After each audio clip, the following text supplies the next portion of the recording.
Hi everyone, it's me, Tim, and today I want to do part 2 of game development caution.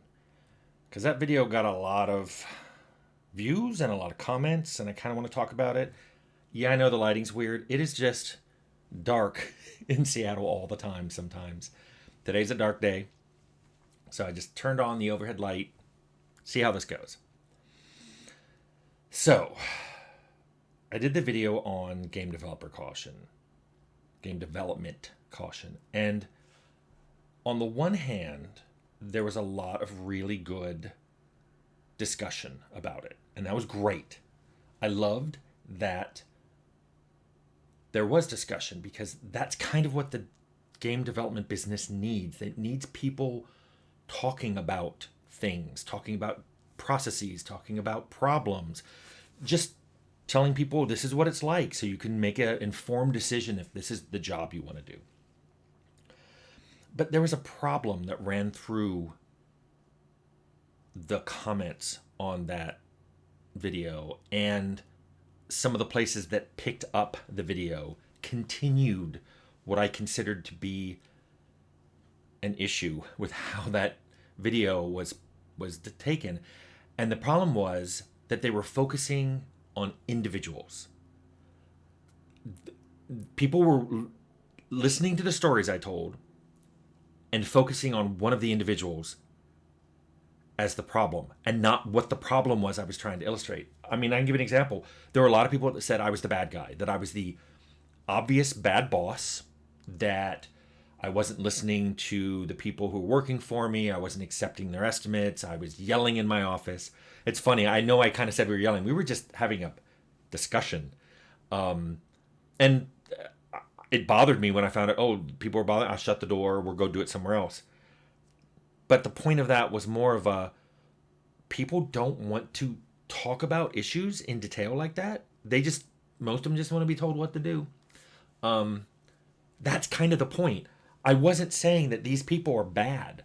I'm saying the process that they find themselves involved in is bad. A lot of people were like, oh, you should have just fired some of those people involved. They didn't want the whiteboard up, fire. Gave you bad estimates, fire them. That's totally missing the whole point of the video. And I'm torn because I think when I'm talking about things, I do better when I give specific examples. It illustrates it and kind of roots it in reality. And these are real problems that happen. These are real things that happen. But the problem is, people, when they focus on the wrong thing, it makes me think that they're like a doctor who, rather than trying to find out the cause of your illness, you're just being given pills to treat the symptoms. So it's like, oh, I've got this pain in my side. Here's a painkiller. That's not what I wanted. I want to know why I have a pain in my side. I don't want a painkiller. Although when I had the kidney stone, as soon as I found out it was kidney stone, I wanted all the painkillers they could give me. I was like, get science in the room. I need more painkillers. But similarly, saying, well, Tim, you're a horrible boss. No one will ever want to work with you. I agree. There's people who don't want to work with me. And probably some people on this channel who wouldn't want to work with me, and I wouldn't want to work with them. A lot of people do. That's missing the point. There was a problem getting people involved in a way that I think is part of their job. That they should be thinking, I'm putting this feature in. Is this gonna connect right? Why are we even needed this? Nobody asked me why we needed that AI I suggested. It was needed because designers were blocked on testing combat. The suggestion I added, I thought was reasonable. 45 minutes of code connected in just 2 spots, 2 locations, through events. An event system that already existed. No unit tests. No, well, how would this be extended? This code was designed to be thrown out. It served a purpose. I could do a whole thing on rapid prototyping, and maybe I will, but rapid prototyping just isn't a thing in the industry anymore. And it was hard to get people to understand. I'm just trying to unblock something here really quickly.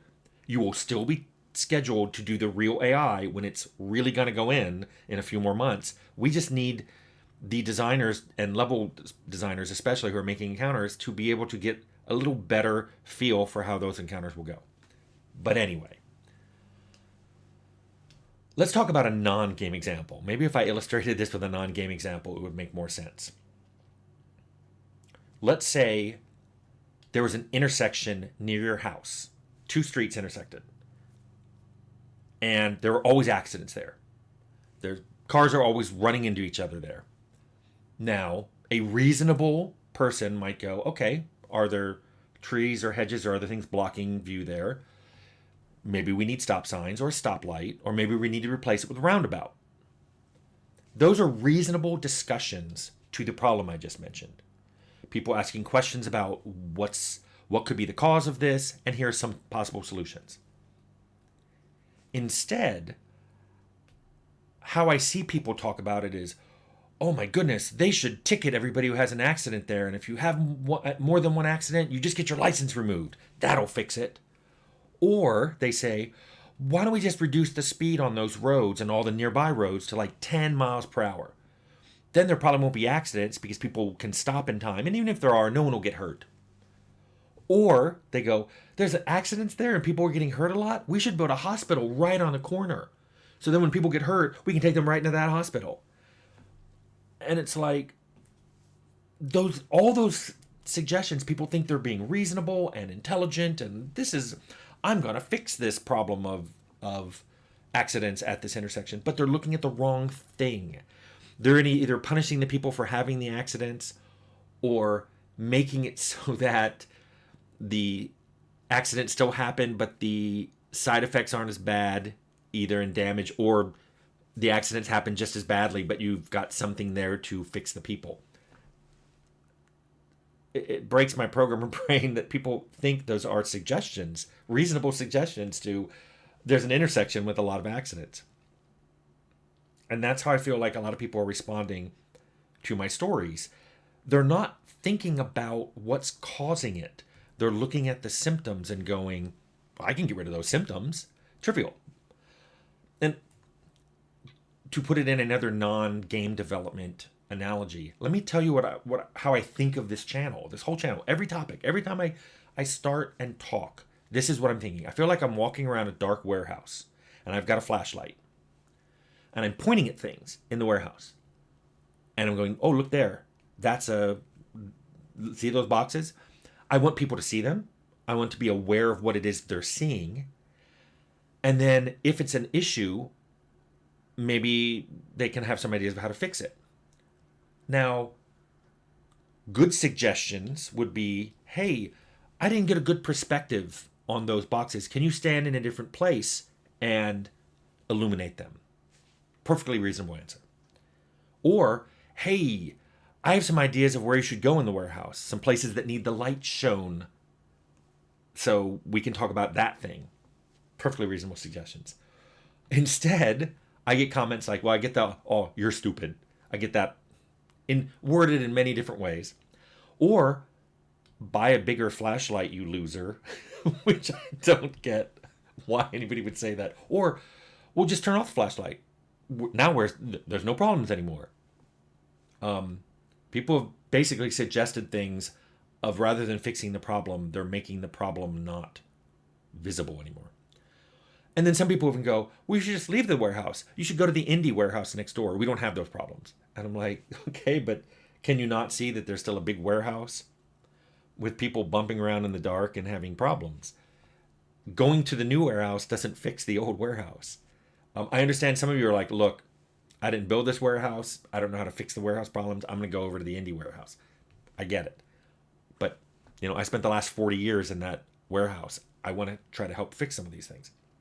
Or, even better, point out them so you guys can fix them. So, in a sense, I kind of want the issues discussed so that people know what the issues are and agree what the issues are and then try to fix them.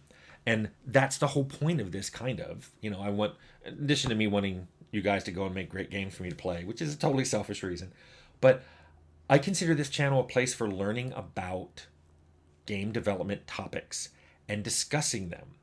And some topics include problems that exist in the game industry. What I'm hoping is that people will focus more on treating the causes of those problems and a lot less on just ameliorating the symptoms of those problems. And as I said in another video about, hey, we've all got to agree that there is a problem and what's the cause of the problem and then the solution of the problem. That's kind of what I'm saying here. I see a lot of discussion about game development caution. I don't see a lot of suggestions on how to get rid of it. I see a lot of people saying, I don't think it's a problem, or they're being this way because of fear of their job or fear of speaking out. Okay, if that's the root cause of this, how do we fix that? And I don't think we fix that by firing people. Because once you start going down that road, you end up with a lot of very quiet people who never want to rock the boat. Again, I still see game development caution as being a problem. I don't see it being solved with some of the solutions people are saying. In fact, most of those ignore the cause and are just going after symptoms. I think in the future, let's look more at causes. And that's kind of what this video is about. Anyway, thank you.